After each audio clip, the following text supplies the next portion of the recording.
Okay, the snowboarder's bane, moguls or bumps. Here behind me we have a massive field of moguls. It's a good condition today for it. There's several ways to do it. Everybody has a lot of their own opinions. You're going to develop kind of a system that works for you.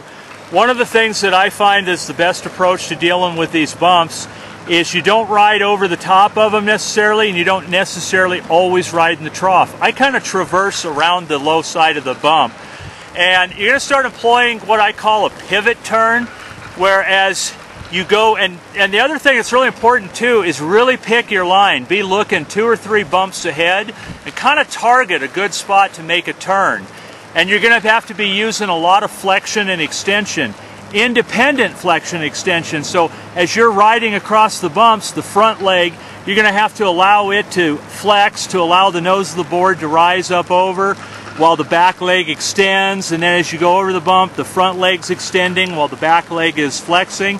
So the key to riding these things is really loose knees, ankles, and even to a certain extent the hips. Now when you get ready to turn, what I find works best for me is to do kind of a pivot turn. I'll flex and then I'll unweight the board by popping up, briskly extending.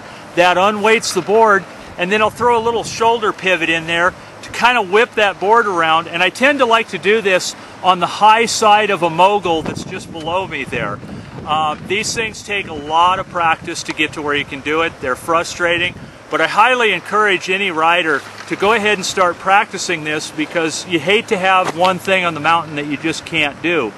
So on a soft, slushy day, hit a mogul field and just start working on it. And the more you do it, the better you get.